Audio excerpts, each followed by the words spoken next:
respected scholars, distinguished guests, students, and participants joining us from different parts of India and around the world.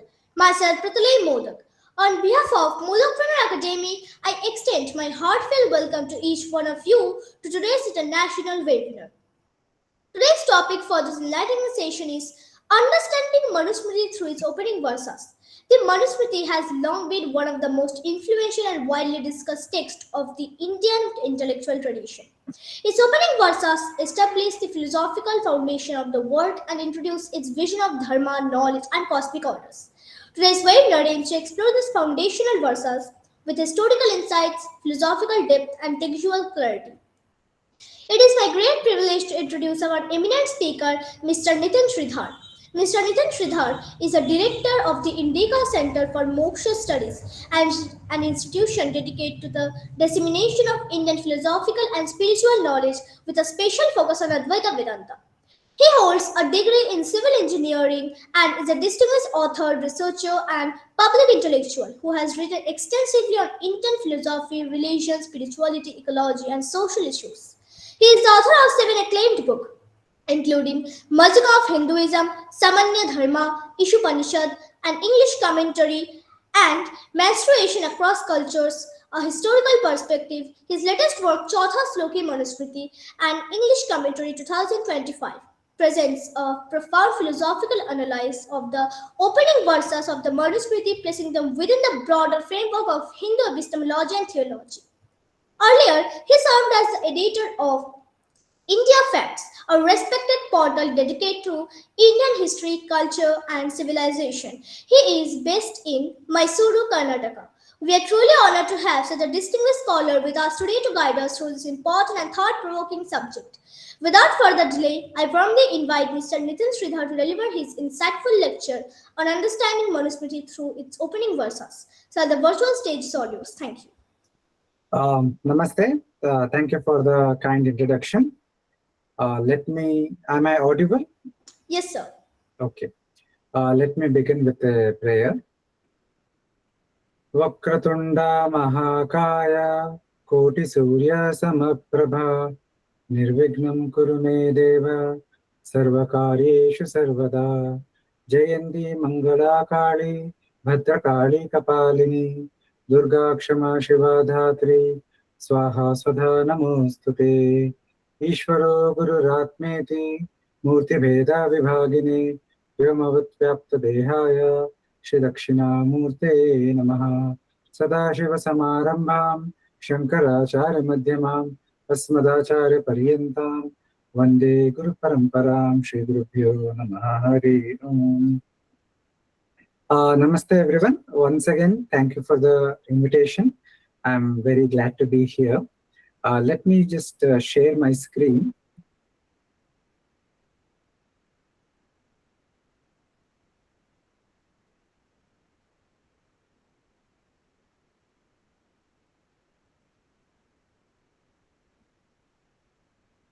Hope the screen is visible. Yes, sir. Okay.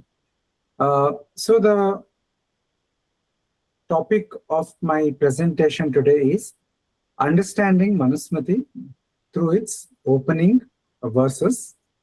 As it was mentioned just now in the introduction, that last year I came out with a book titled Chatushloki Manusmriti, an English commentary, which is a focused study on the opening verses of the Manusmriti.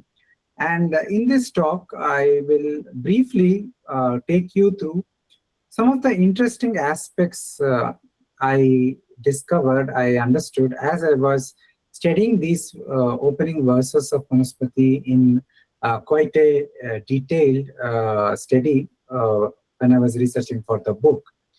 But let us start with the introduction. You're all familiar with the fact that contemporary public debates on Manusmriti are often driven by outrage and selective reading rather than understanding. Just recently, a couple of months back in Delhi, I think it was in Delhi University or one of the university, In one of the courses, they were teaching as a suggestive reference, as a suggested reading. Manusmriti or a particular chapter from Manusmriti was included, but then there was a huge political controversy regarding that, and then that was removed from the curriculum. I mean, not even curriculum, but from the suggested reading as well. So currently, speaking about Manusmriti in any format is quite controversial. I mean, often people burn it, selectively quote it, or cherry pick certain phrases here and there from translations available. But what is not done is engage with the text on its own basis, or to study the text and try to see what it says. So this talk, through this talk, I want to invite all the listeners to just take a pause, take a break, take a pause before any judgment, or irrespective of what you might have had idea about the text previously. Just for the duration of this lecture, you can keep it aside. And let us, through this lecture, let us rather explore very fundamental questions. Questions such as, what kind of text is Manusmriti? Or how does the text sees itself? What are the self-defined purposes? How does this text itself defines its own purposes?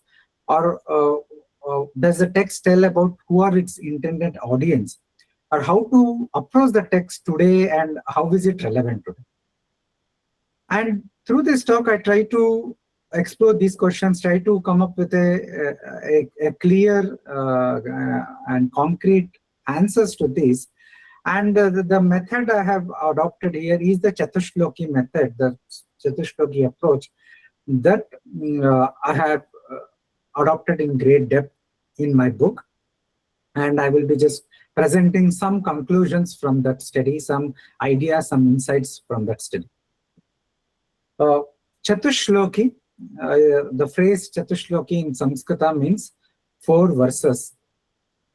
And in the case of Manusmriti, I am specifically referring to the first 4 verses, or the opening 4 verses of the text. So Manusmriti has more than 2,650 verses spread across, I think, many 12 adhyayas.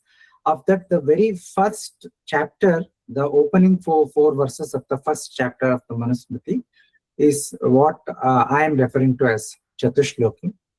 Now, this format of study is not something I have invented per se, but we have this is quite a popular convention in the Hindu textual tradition to study the text by focusing on very key verses. So, for example, in the case of Brahma Sutra of Badarayana, Vyasa, it's a huge voluminous work. There is a voluminous commentaries by such as Shankaracharya, Ramanujacharya, etc. There is a tradition to study only the first 4 sutras. Now, Brahma Sutra, Chatussutra. So the opening 4 verses, the opening 4 sutras, there are considered as containing, enunciating the very essence of the entire text. Likewise, in the case of Bhagavata Purana, we have a tradition to study Chatushloki Bhagavatam. But here the verses are not opening verses, but select 4 verses, which the tradition, the great acharyas have identified as presenting the very heart of the text. Now, when I was studying Manusmriti, then I realized that the first 4 verses of Manusmriti also performs a similar function. Rather than it is in a sense the heart of the text, or rather it can be understood as providing a gateway to understand, to make sense of the entire text. So rather it provides a gateway through which you can meaningfully engage with the rest of the text. The reason the 4 verses are important is because it enunciates what in the tradition is called as Anubandha Chatushtaya, the 4-fold connections, which is again a very well-known process in most Shastra texts. They speak about what they are, what is their purpose, etc., which are called as Anubandha Chatushtaya. And in the Manusmriti, the opening verses fulfill this purpose.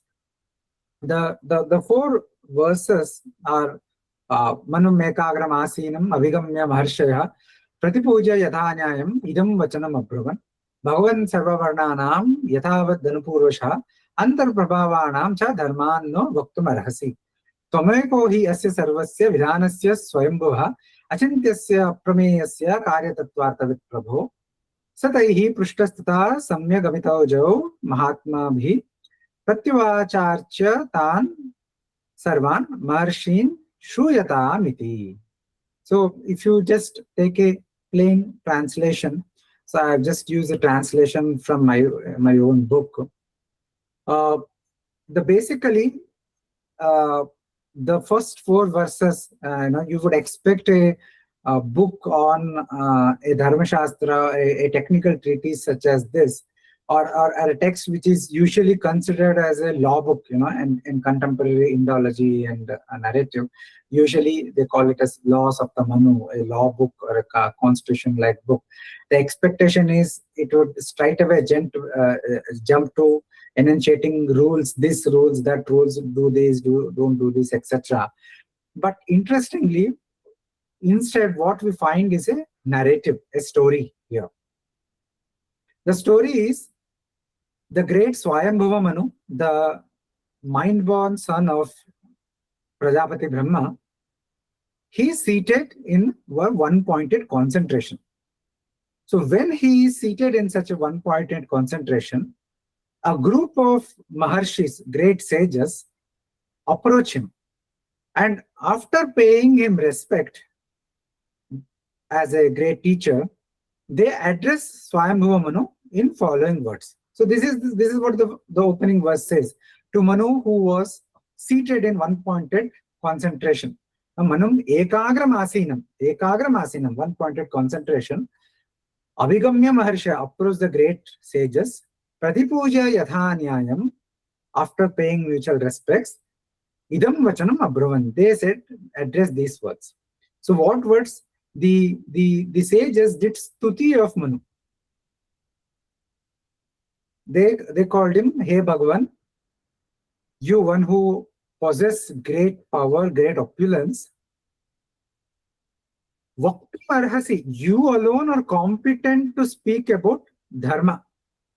And if you see here, Bhagavan, Sarva Varnanam Yathava Danupurvasha Antar Prabhavanam Cha Dharmano Vaktum Arhasi. You alone are competent to speak to us about all the dharmas of all the varnas, as well as those who cannot be classified into this category called varna. You alone are competent to speak about all these dharmas in due form and in due sequence, so that please instruct us. Then in the third shloka, they further add here, O great master, you alone surely know the complete and true import of what is karma, that is what ought to be done, how should we live life, what should be done, what should be avoided, as well as what is the highest reality, tattva. What is the reality of the universe? What is the reality of life? That highest reality called Brahman. You alone know this. And this karma, that is dharma and tattva or Brahma, these are the twofold teachings of the Veda. And they are praising Manu as the great teacher who knows both of these aspects, both of these teachings of the Veda, the entire self-existing, inconceivable, unknowable Veda. Apratyaksham, achintyam, apratyaksham. Sarvasya vidhanasya, right? Vidhanasya means the vidhi, the Veda. So Manu is praised as a great teacher, a knower of both the dharma as well as moksha, Parabrahma Swarupa. Then in the fourth shloka, the narration, comes to a wrapping up in the sense that Manu of great immeasurable power, being thus questioned by the great sages, he then, the Swayambhava Manu then paid respect to the sages and then in a proper manner responded to them. So the great sages, in response to their stuti, in response to their respect, in this, showing respect and honor to Manu, in response to their asking a genuine query, Swayambhava Manu starts his discourse on dharma. So this is how the text of Manusmriti begins, and the entire, at least half of the first chapter is what is Swayambhava Manu giving a discourse, a concise discourse on dharma. And then towards the half of the first chapter, then he says, now I invite my student, Rishi Maharshi Bhrigu, who has directly learned about dharma in its entirety from me.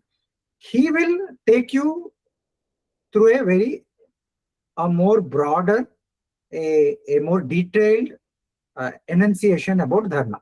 So Swayambhava Manu gives a very concise teaching of dharma in the first, say, half of the first chapter, that is around 50 verses or something like that. And then Maharshi Bhrigu takes from there, and it is in the authorial voice of Maharshi Bhrigu that the rest of the text is mentioned. So this is a very unique way for a text to begin, and this narrative structure is not accidental. It is not there because somebody just thought that it will be cool.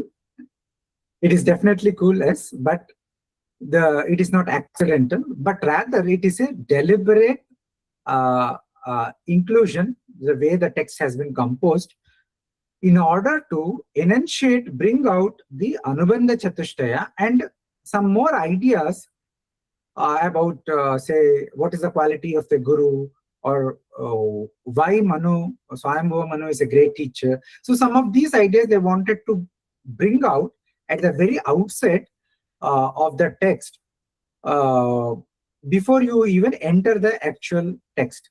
So the reason all these are included in the very outset is, as I said, they provide a gateway. They help to fix our mindset. They help to tell us what is the method through which we approach the text.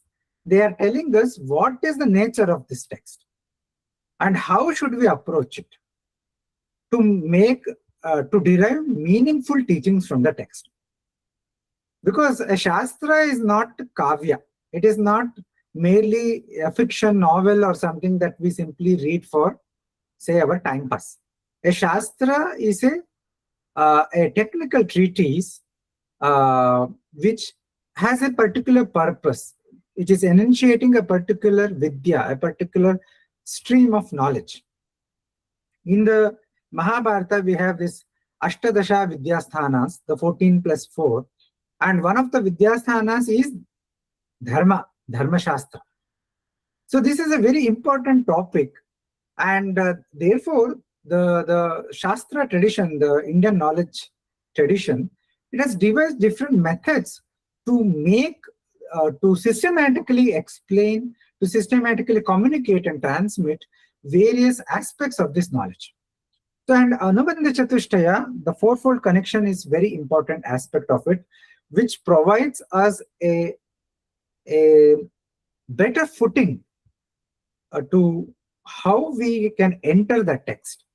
So Anubandha Chatushtayam, which literally means fourfold connections, consists of four principles: Adhikari, Vishaya, Sambandha, Prayojana.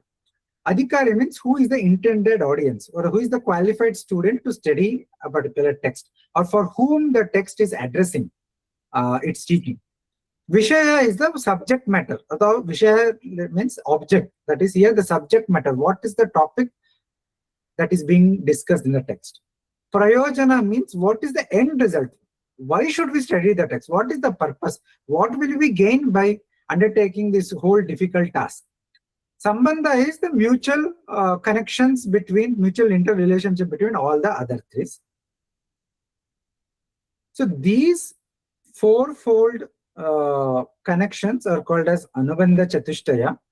They clearly enunciate what is the nature of the text, what is the purpose, what is the subject matter, what is the end result, and who are the intended audience. And that is what the four verses that we opening verses of Manusmriti also does. It does not straight away state these ideas, but rather it takes the narrative approach to tell us about these ideas. So let us come to the very first element of Anubandha Chatushtayana, the nature of the text of Manusmriti. What kind of text is Manusmriti? Is it a law book? I mean, this is one of the very prevalent idea that it is a law book as we understand today, like a book of positive laws, a book of rules, such as the penal codes that we have, or perhaps it is like a constitution that we have. Or there is also the perspective that Manusmriti is much like a Bible, a book of commandments, akin to Bible. The idea is that the most of the criticisms of Manusmriti, or whenever some contemporary engagement with a text is attempted, the very criticism is are you saying that we should implement the text today? Are you saying these problematic portions of the text need to be implemented as it is? So these questions come from a fundamental ignorance about the nature of the text itself.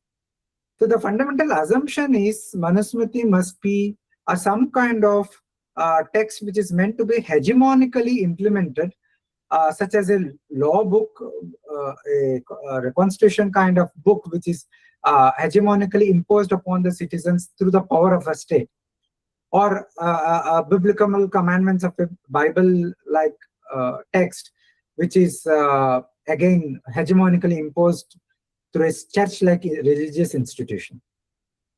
But we don't find any evidence historically for both of this. In fact, we don't find evidence for this within the text itself of Manusmriti. So the question, therefore, we should ask as a researcher, as an objective scholar, is that instead of imposing our ideas or our expectations or our biases, we should ask ourselves, what does or how does Manusmriti itself perceives itself? How does it consider, what is Manusmriti's answer to the question, what kind of a text it is? And we find, very interestingly, we find answer to this in the very opening verses itself. In the very first shloka that we just saw, how does it begin? It began, as I said, as a story in which a group of sages approaches Swayambhava Manu requesting him for teaching, followed by stuti of him, and then Manu agrees to being happy with the humbleness and reverence and sincerity of the sages who approach for instruction. Manu pays them respect and then starts his teaching.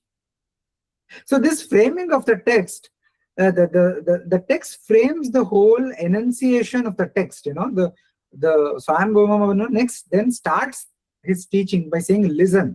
So that whole framing of this entire text, the teaching of Manusmriti, is within the Guru Shishya Parampara, as a product of Guru Shishya Parampara. Shishyas approach Guru and ask for instruction, and then the Guru begins to teach this text. So this is the framing of the text. We are not interested to see whether this historically happened, when happened, which year happened. That is not the concern. That is not useful to understand the nature of the text. The idea is that the text is presenting this framework. It is locating itself within as a product of Guru Shishya Parampara. And this whole location, it highlights the epistemic function of Manusmriti. Basically, it is saying the text is essentially what in the tradition is called as Shastra Pramana, a valid source of knowledge that is revealed to us, that is given to us through instruction, through Guru Mukhena, through instruction, through Apta Vachana, a vachana of a teacher, of a trustworthy person. Or it could be a trustworthy person, it could be a trustworthy text. It is in the form of a shabda, as against other pramanas that we have, such as pratyaksha, which is direct perception, empirical, sensory perception, anumana, which is inference, upamana, which is comparison, as against all these other methods of valid methods of acquiring knowledge. Shastra Pramana is distinct in the sense that it is a knowledge gained from a trustworthy source, be it a trustworthy teacher, a person such as a teacher, or a trustworthy text. It is a Shabda Pramana also called, because it is in the form of words and sentences. And that is what Manusmriti is. So the primary purpose is being revealed here through this framing, that the primary purpose of Manusmriti, therefore, is to instruct, to impart knowledge.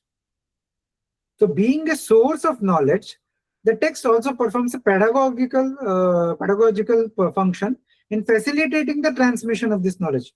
Therefore, the sambandha here, the relationship between the text of Manusmriti and its subject matter, is that of Pratipadaka Pratipadya. That is, Pratipadaka refers to the text itself, which is expounding a subject matter, and Pratipadya refers to the subject matter which is expounded. So this shows that, contrary to our contemporary expectation, or the very pervasive idea that Manusmriti was somehow a book of a Brahminical control of the society, or a book of hegemony which was created by certain groups of people to implement hegemony, to empower certain groups, and to disenfranchise certain other groups, that is not how the text itself perceives.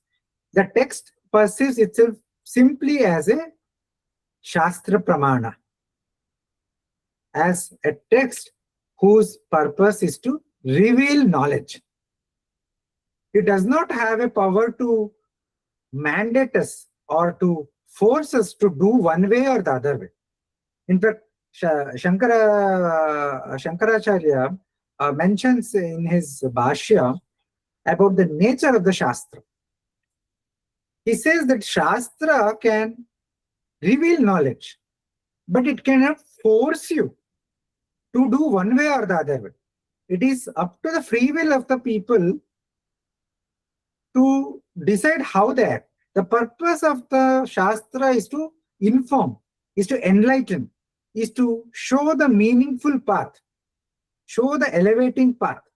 But whether you travel through it or not travel through it, how you internalize those teachings, it is up to the individual. So how does Manusmriti perceive itself? Not as a law book, not as a Bible kind of book, not as a constitution, not as a hegemonical text, or a text meant to be hegemonically implemented, no. But simply, most importantly, as a Shastra Pramana, as a valid source of knowledge, akin to kind of an encyclopedia or a textbook today. If you want to study physics, you go to, for example, Resnick Halliday, a very standard textbook for physics. If you want to study chemistry, you have similar other books. So if you want to study Dharma, then you come to Manusmriti and similar other Smritis and other Dharma Shastra. So this is a very important idea, because when we directly jump into studying Manusmriti or any other text, because of our own alienation from these texts due to colonialism and other factors, and our unfamiliarity with the Sanskrit, or more importantly, our unfamiliarity with the way the language usage, the terminology usage, or certain frameworks such as the notion of vidhi, nisheda, arthavada, etc. Because of our unfamiliarity with how these Shastra is being communicated, because of lacking that background or that study, when we cherry pick these verses, we often end up misunderstanding them. It is not my assertion that everything in this text we have to find it valuable today, or it has to appeal to everyone. That is not my case. It is well possible that many people find many of the ideas problematic. They may find many of the ideas not possible to be interpreted or practical. That is fine. It is up to the individual. But the idea is we should first have clear idea about what the text is saying and how we should understand it. The rest of the debates comes later. And the second part of the Anubandha Chatushtaya is the subject matter itself, the purpose and the subject matter of Manusmriti itself. What does Manusmriti say about its own purpose? Again, I have put forward certain questions from how contemporarily we see the text. Is the text stated purpose enunciating strategies for political domination and political power politics? At least that is how the perception is given in contemporary media, academia, and other engagement with the text, that it was a political tool. The text was a political tool. The text purpose was to enunciate strategies for political domination and power politics. Is it the text stated purpose to restrict and disenfranchise certain communities? Those who burn Manusmriti and similar texts, they make this argument, or at least their actions are a result of interiorization of such ideas, that the purpose of this text was to disenfranchise certain communities. Another very prevalent idea is to think that the text stated goal is to provide a sociological or anthropological description of society. Is that the purpose of the text? Is that the subject matter of the text, that it is describing a sociological description of the society of that time? Because many people argue that these texts are outdated today, because they were describing the values of their time, they were describing the social realities of the time, say 2000, 3000 years ago, whatever the dating you give. Therefore, it is not relevant today. So that is a very popular idea. Or is it the text stated goal to restrict and disempower women? Again, a lot of feminist reading of Manusmriti make this put forward this idea that the text is misogynistic by very nature. Its purpose is to it's disempower women, restrict women, their independence, and so on and so forth. Is it the text purpose to enunciate upon artha and kama? And this is again another aspect, because we tend to read this text purely in a materialistic language, purely from a materialistic concerns, artha kama, material prosperity, material desires, the materialistic aspects of life. We tend to evaluate this text on these ideas. So whatever ideas that I mentioned here, the political domination, disenfranchisement, and sociological description, or it being anti-women or anti-certain communities, or it being purely evaluated from artha kama, etc. These are some of the ideas how we think about Manusmriti, or how we think that what is the purpose of Manusmritis, or what is the subject matter of Manusmritis. But are they really the subject matter of Manusmriti? What does Manusmriti itself say about its subject matter? Again, we find a very clear-cut answer in the opening verses. In the second verse itself, when the sages approach, after approaching Manu, they put their query. What do they ask? They explicitly request. They say, Dharman vaktum arhasi. Right? That is what they say, right? If you see here, Dharman no vaktum arhasi. You alone are capable of teaching dharma. So this is a roundabout way of saying that therefore teach us dharma, because you alone are capable of teaching dharma, therefore teach us dharma. So the subject matter of the text, the instruction, the topic on which the rishis, the Maharshis are requesting for instruction from Swayambhuva Manu is dharma, not artha, not kama, not about how to establish political hegemony, not about how to play power politics, not about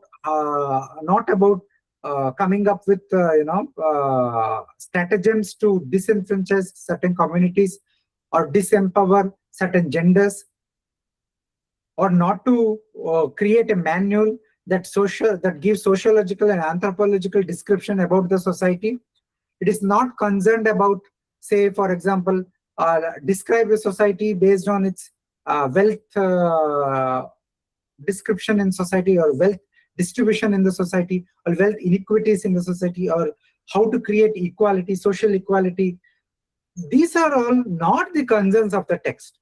So if you evaluate the text based on these ideas, by saying that, by selectively reading that verses and saying that, oh, this verse does not appear to be promoting gender equality, for example, or it does not appear to be promoting social equality, or whatever it is. These are not the concerns of the text. These are not the self-stated subject matter of the text. So when that is not a subject matter, if you're trying to look into those aspects, sometimes some ideas, some places of the text, you may find ideas which are in line with what you are looking at. In some places, you may find ideas which you feel that it is not in line with what you are looking at. If you ask right questions, then you will get right answers. So the first right question as you have to understand is, what is the text description of what is its subject matter? And it is very clearly the dharma is the subject matter here, as enunciated, as clarified in the very opening verses itself. And again, in another place in the first chapter, in 107 verse, the Manusmriti again clarifies this.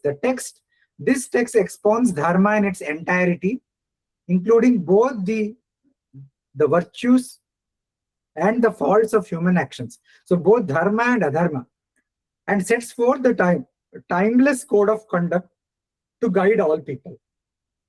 So this is a very, very straightforward, very clear, explicit instruction about what is the central purpose of the text, what is the central subject matter of the text.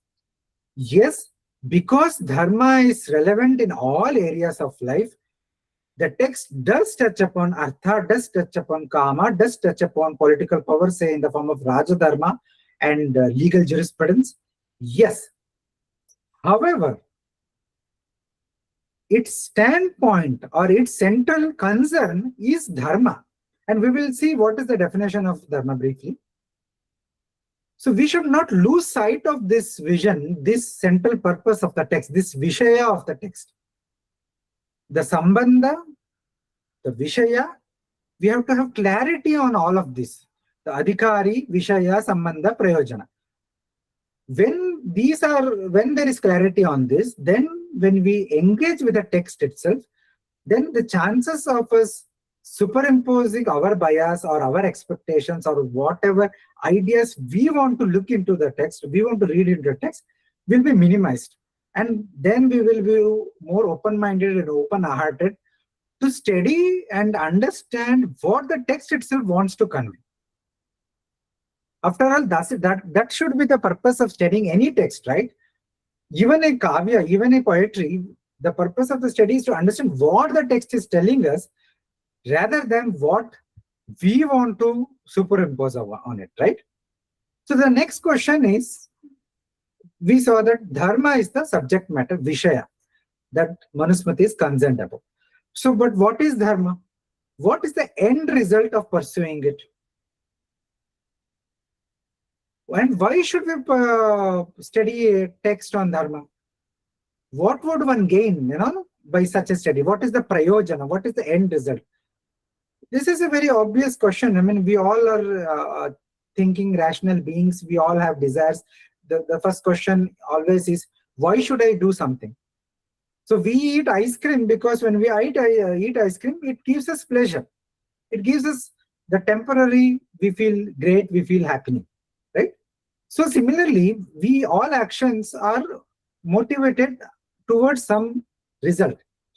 So what is that result? What is that end result? Now, in the opening verses, we don't find a elaborate definition of dharma. But the very usage of the phrase dharma in the opening verses contains the answers to this question, that what is dharma, why should we study, etc. Because of the unique way that dharma is defined in Hindu textual tradition.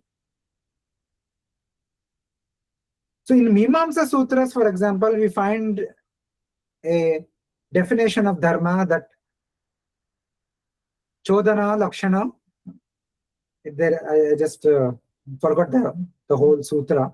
Basically, it states that whatever is stipulated by the Veda, the Vidivakyas of the Veda, is dharma. So that is the epistemological definition of dharma. But what is the definition from a soteriological purpose, from the purpose of end result? So we find a definition in Vaisheshika Sutra, which is Yato Abhyudaya Nishreyasa Siddhihi Sa Dharma. What is this dharma?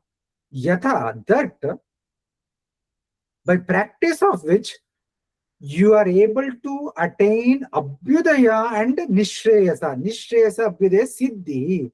You are able to accomplish the attainment of Abhyudaya and Nishreyasa. Such practice, such actions are called as dharma. And what are this Abhyudaya and Nishreyasa? Abhyudaya refers to worldly well-being, happiness. Happiness in this world and in hereafter, after the death of the body, wherever you go, it could be, say, for example, Swarga or heaven or your next birth, etc. Abhyudaya, material happiness. Nishreyasa is supreme good, which is also called as Moksha. Moksha is Ananda Swarupa. Moksha is the supreme happiness, highest happiness, without a trace of sorrow. Moksha is the final liberation from the samsara. So dharma is a reference to those bucket of action which are able to, when you perform it, it will lead us to attainment of Abhyudaya and Nishreyasa.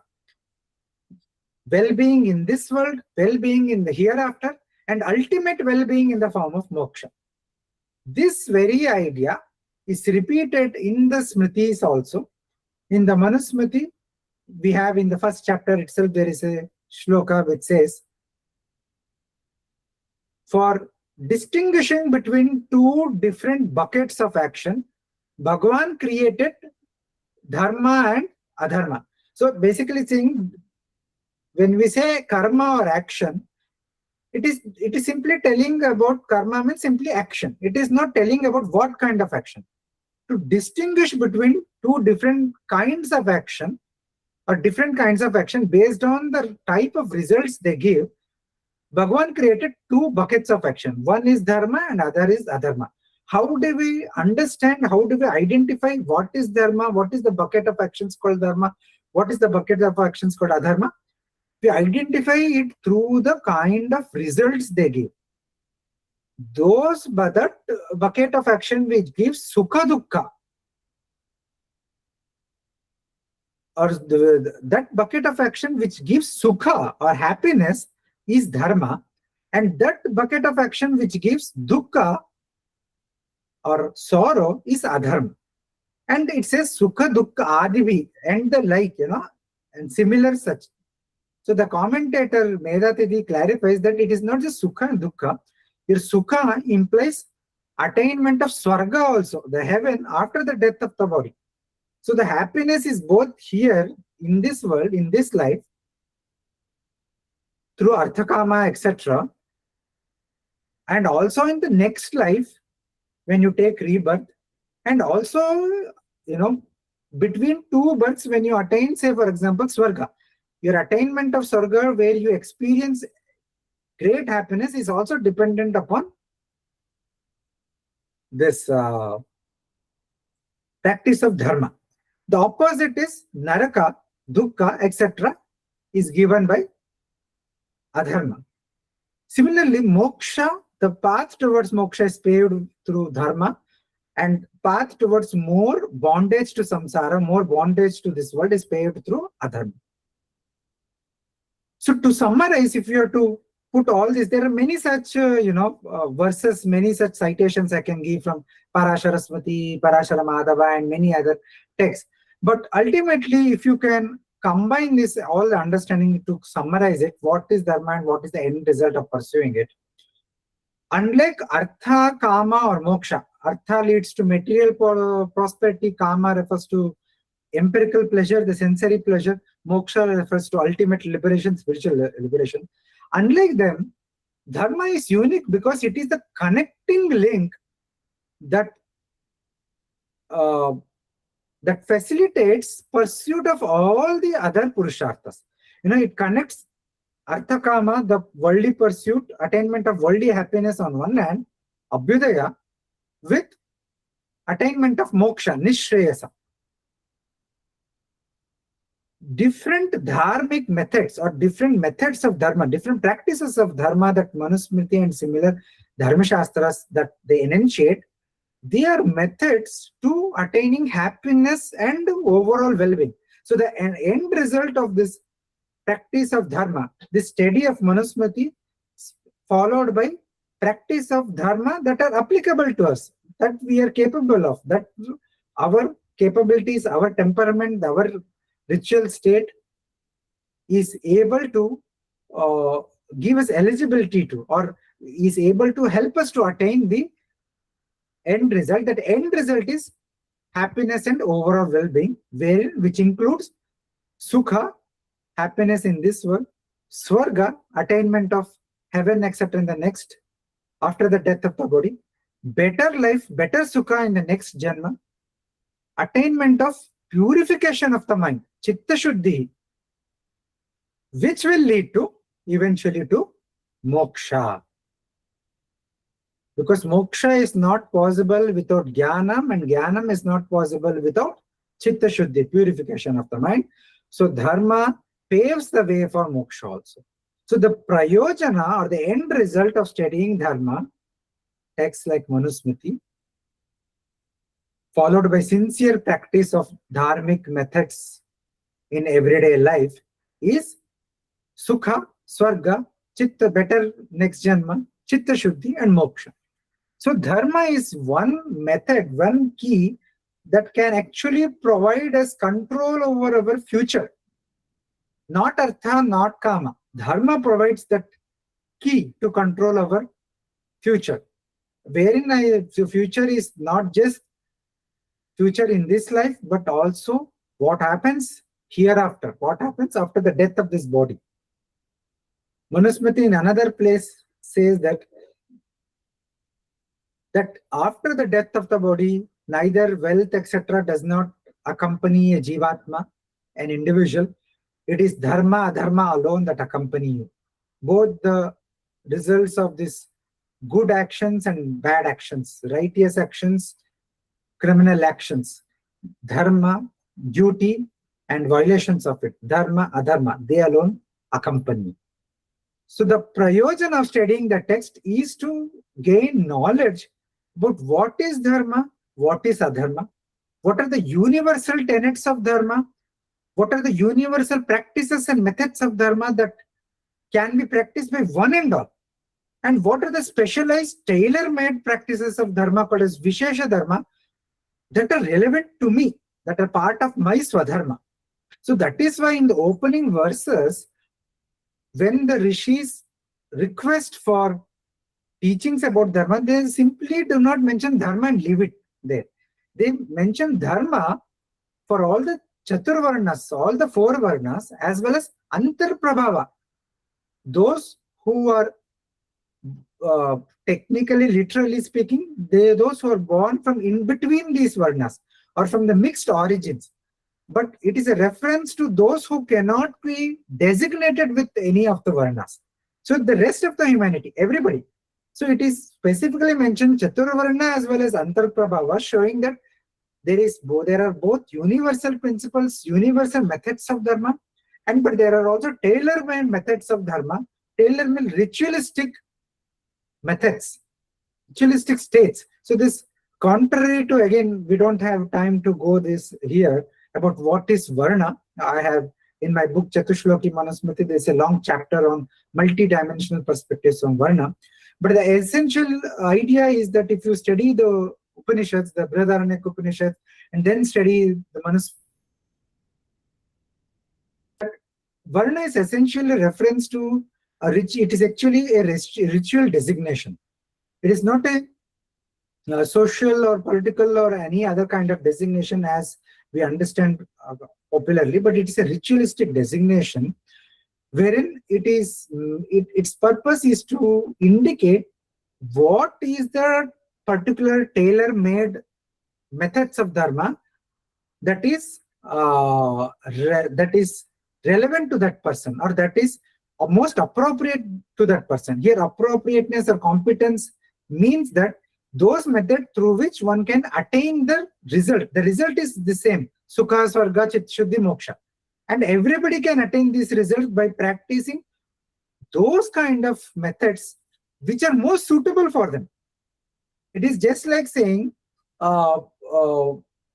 if one wants to go to Himalayas, a person who stays in Mysuru and a person who stays in Kolkata cannot take the same road to Himalayas.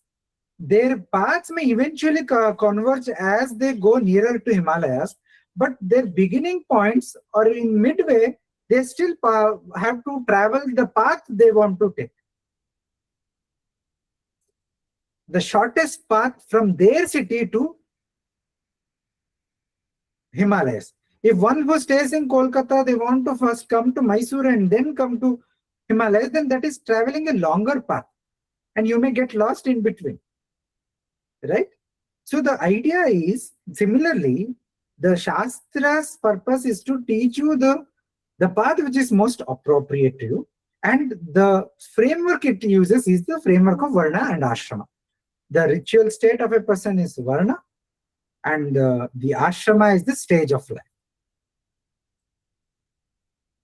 Coming back to the discussion, we saw Sambandha, we saw the Prayojana, we saw the Vishaya, Sambandha, Prayojana.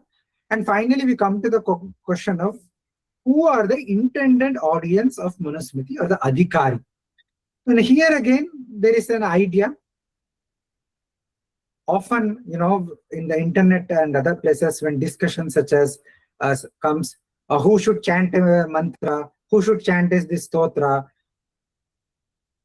all these debates are often seen from the lens of inclusiveness or exclusiveness. Again, we should be very clear that these are the idea.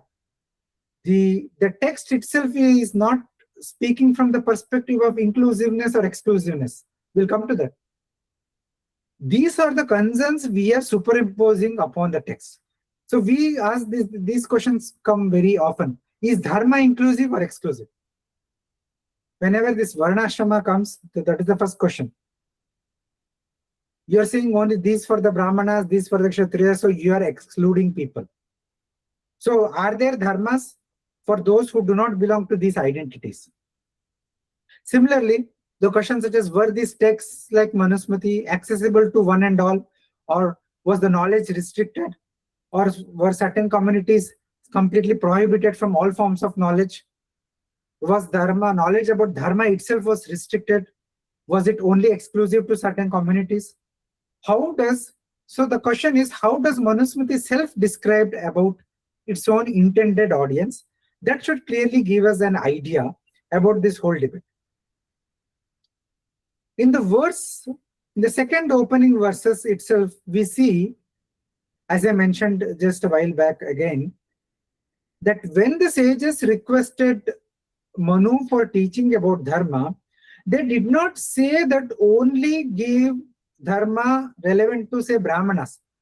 They did not say that give dharma that excludes some people. No. What they say, they very clearly say, if we just go back to that original verse, the dharmas of all the varnas as well as the antarprabhavas, the mixed origin, in due form and due sequence. Right? Sarva varnanam yatavad anupurvashah antarprabhavanam. So all the varnas, all the groups of people, all the ritualistic designations of people, Brahmana, Kshatriya, Vaishya, Shudra, as well as Antarprabhava, those, because of being their intermediate nature, they cannot be classified as either a Brahmana or a Kshatriya or a Vaishya or the Shudra. Even for them, even for the Samanya, even for the those who cannot be put into these brackets for buckets of having a particular ritual state, even for them, please teach us dharma. So therefore, please teach a method of dharmic practice which can take entire humanity, all the individuals of the world, to Sukha, Swarga, Moksha. What are those methods? Is the essential question. So the adhikari, therefore, to the knowledge revealed about dharma in this text of Manusmriti, as well as other dharma shastra, and the adhikari to the practice of the dharmic methods that are relevant to each individual, are all individuals, everybody, entire humanity. So this can be considered as inclusive, because dharma by definition is inclusive. Therefore, a dharma shastra text such as Manusmriti is inclusive. And this opening verses show this inclusivity. But there is also an element of exclusivity also you find in Manusmriti. As I said, Manusmriti is not trying to create inclusiveness or exclusiveness per se. Its concern is dharma. Its concern is to enunciate different methods of dharma practice for different people based on their competencies, their capabilities, their ability to practice something, their ritual affinity, and many other temperament, etc. But when we are analyzing from these frameworks of inclusivity and exclusivity, we find verses such as opening verses which can be designated as inclusive because it is essentially spelling out very explicitly that everybody in the universe can have eligibility to know dharma, know the best methods of dharma that are relevant to them, have general knowledge about what is dharma, what are the different methods available, and practice those methods which are relevant to them. Why relevant to them? Because if you are not practicing dharma that are relevant to you, then it will not give you the result.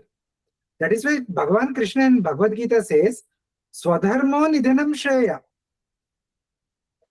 Practice of Swadharma is the best method because that alone gives you the relevant results, Sukha, Swarga, Moksha, etc. But there are other verses in Manusmriti, such as in 2nd chapter, it says that only those who have had the samskaras, that the naming ceremony, the upanayana, and the marriage and death rituals, all these ceremonies are called as samskaras. So only those who have had the samskaras with Veda mantras, that is Brahmana, Kshatriya, Vaishya, these varnas alone have eligibility for the text. The Vedanta clarifies that for the text means for studying the text. However, you will say that immediately this goes contradictory to the opening verse.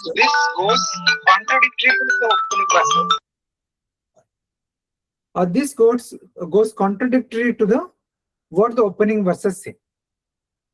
Yes, if you on a surface reading, it does. But here it is very important to understand the partial restriction or the so-called exclusivity being taught here is not to the knowledge about dharma. So because that would make the opening verses redundant. None of the verses of Manusmriti are redundant. Rather here, what is being prohibited or restricted is a very specific format of learning.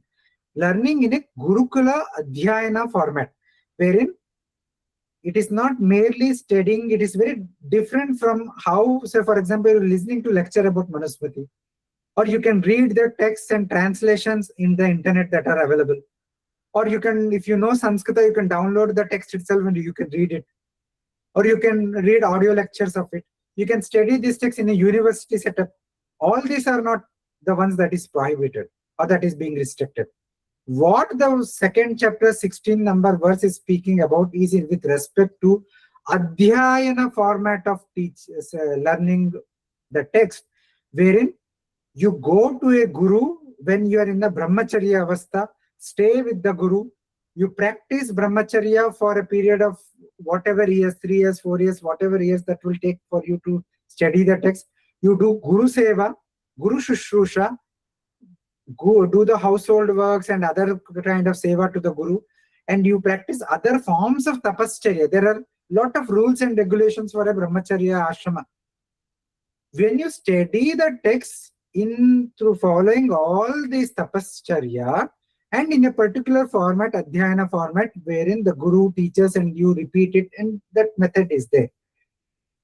Here, therefore, what is prohibited is not the knowledge per se, but it is a particular method of study, wherein the method of study itself is a tapasya, itself is a dharmic method.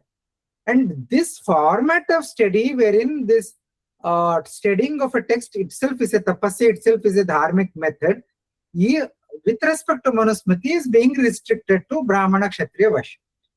But similar method of study, for example, say a Purana, text of a Purana or Itihasa, say Mahabharata or Bhagavad Purana, is available to everybody. In fact, Mahabharata specifically has this verse, Shravayet Shatrito Varna.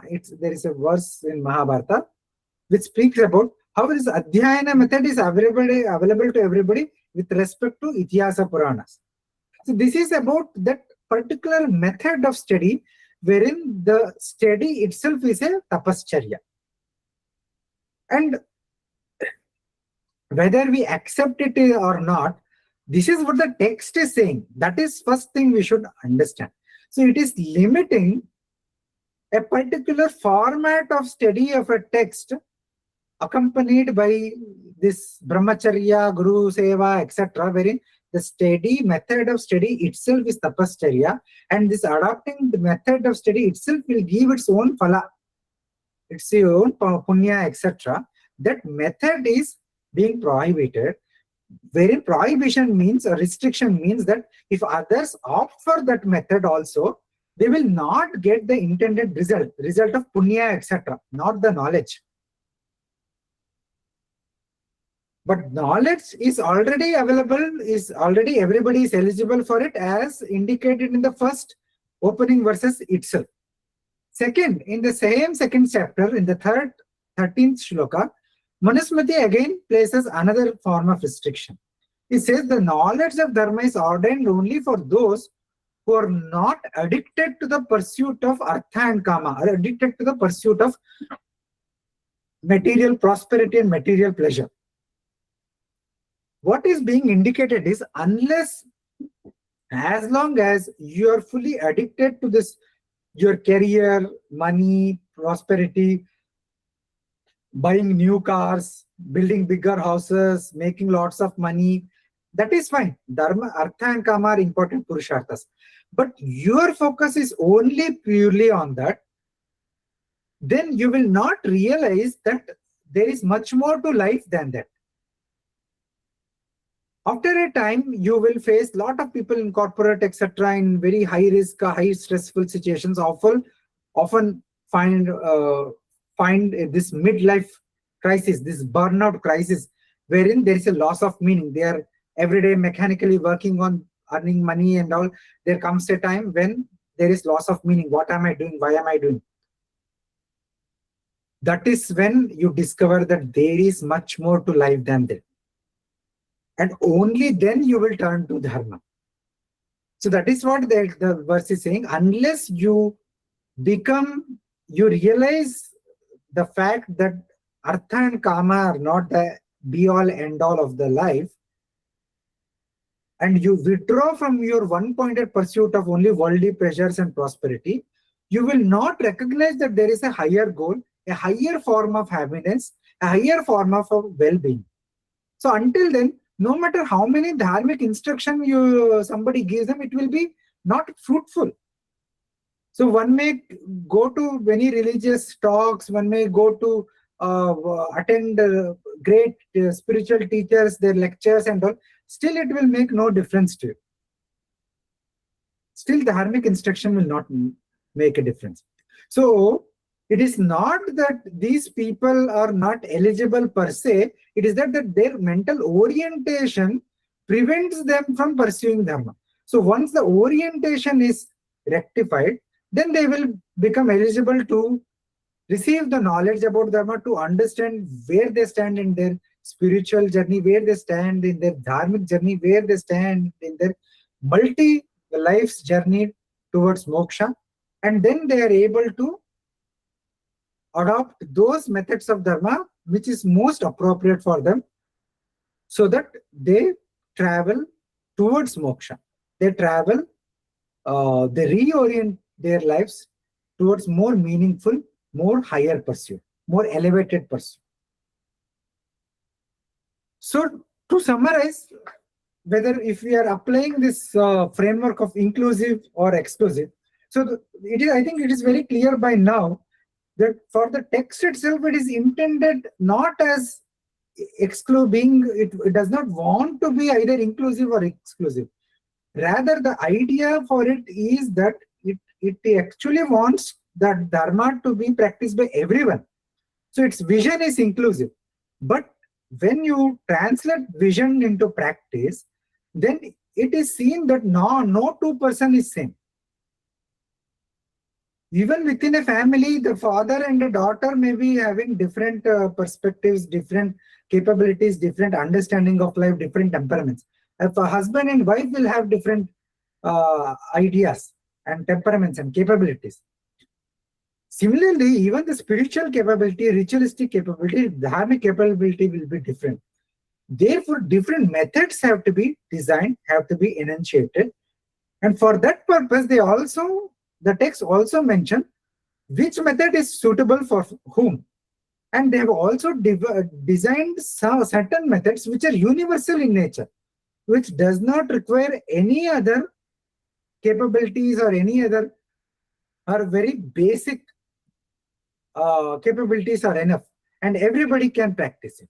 So Samanya Dharma, universal; Vishesha Dharma, specialized Dharma. So that is from the perspective of the Manusmriti. But from our perspective, if you have to ask whether is Dharma and Manusmriti, Dharma and the text of Manusmriti which teaches Dharma, are they inclusive or not? The answer is both yes and no. It is yes because they are inclusive, because nobody is excluded from Dharma. Everybody can have access to Dharma, access to knowledge about Dharma in one format or other format. In fact, the very reason why we have different genres of texts such as Vedas, the Smritis, Mahabharata, Ramayana, and the Puranas, and the Kavyas, and other methods, and dramas, and various, the Pravachanas, etc., all show that the knowledge of Dharma were never exclusively possessed by one community. It had always trickled down to the very last man on the ground. And it is because this certain restrictions in the method, such as the Adhyayana format of study, wherein the Adhyayana, the study itself is a tapasya. There are certain restrictions in such areas, but there are no restrictions to reading the text online, studying in the modern university format, or other contemporary modern forms of engagement. They are all not considered Adhyayana, so they are not restricted.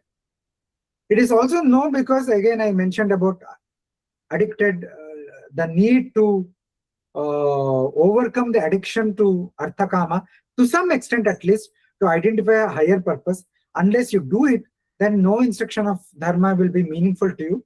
So that orientation change has to happen. Only then the Manusmriti or the teaching of Dharma will be meaningful.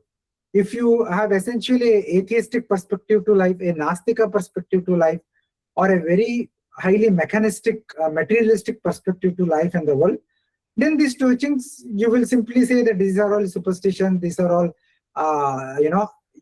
today we have this notion of YOLO, you only live once. So this is a kind of a Charvaka idea, the idea that we have to live for only pleasure, etc. So for them, these teachings of Dharma or the texts such as Manusmriti will appear irrelevant and not as something meaningful.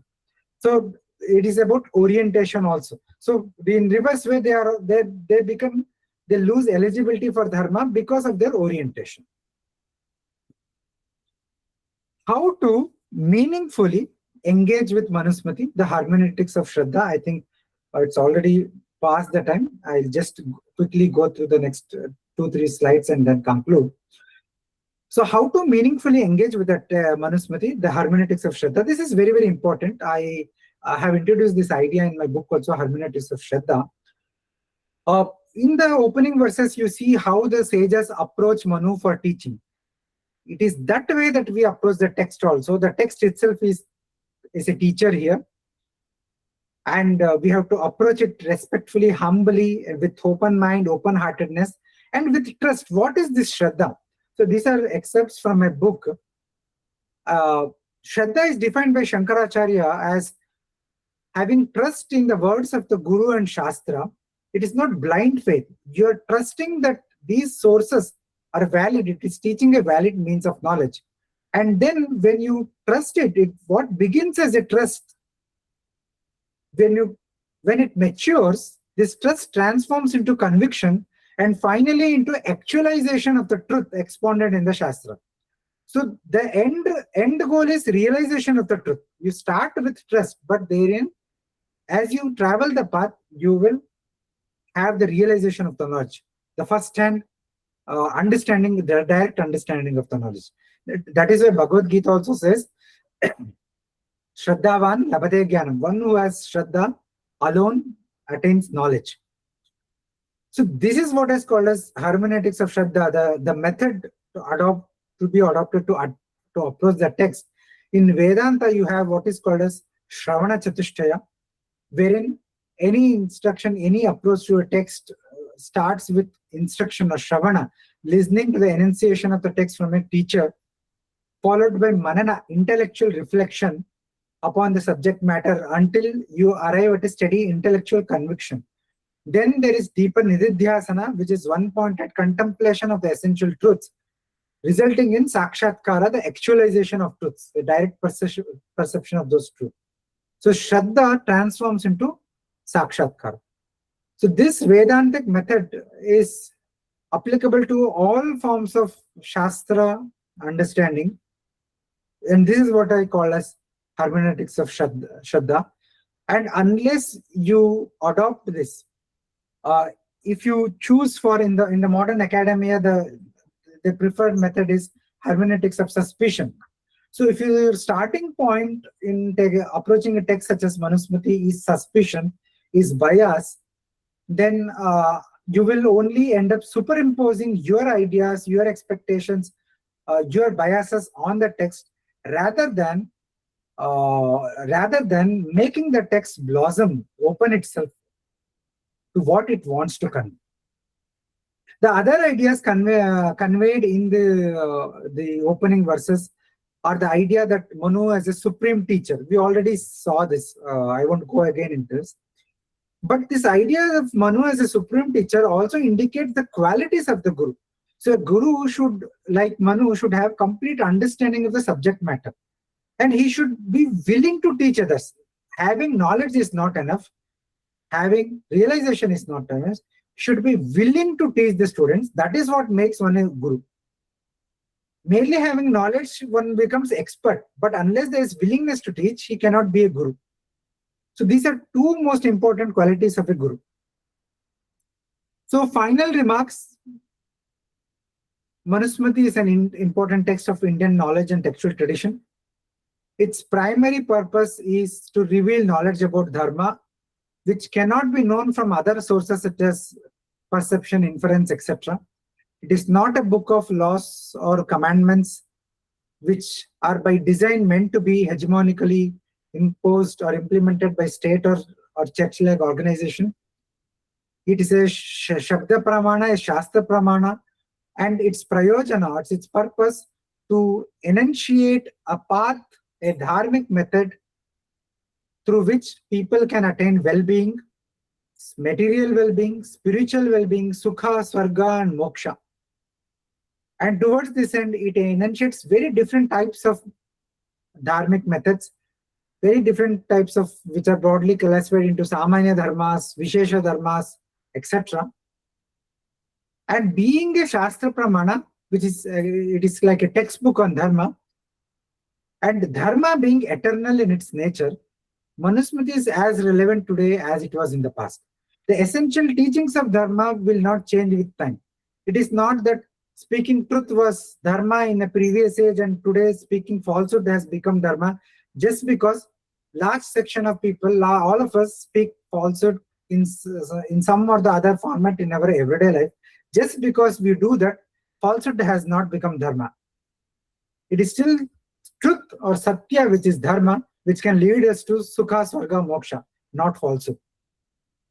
So this being so, while the external, the practical aspects of the teaching, the practical how we contextualize the teachings to contemporary situations, address contemporary problems or contemporary challenges, that contextualization will be different today than it was in the past, because the society, the socio-cultural, political situations have changed, but the essential teachings of the dharma will remain same, because their dharma is eternal. Because dharma is eternal, dharma can be contextualized all the times in all the loka, all the kala, all the contexts. And because of this, a text such as Manusmriti will always be relevant. It will never be outdated. You may say that the practices, the practical aspects need to be revisited and re-understood, recontextualized, yes, but the essential teachings will remain relevant. The correct way to approach and engage with the text is not with bias or political and other ideological agendas, but through the hermeneutics of Shraddha. Only then you can make a meaningful engagement with this text. Only then you can really dive into this text and derive meaningful teachings that are relevant to oneself, that are relevant to our society, relevant to understanding the whole universe and our life itself. Thank you. I'm very thankful to the organization for inviting me again. And thank you for listening to me patiently. I'm open for any questions. This is my book titled Chatushloki Manusmriti, an English commentary. This book is published from New Delhi by Vedanta Publishing. It is available on Amazon, on Hindu eShop and other major bookstores. Amazon is currently giving a lot of discount also. You can check it out.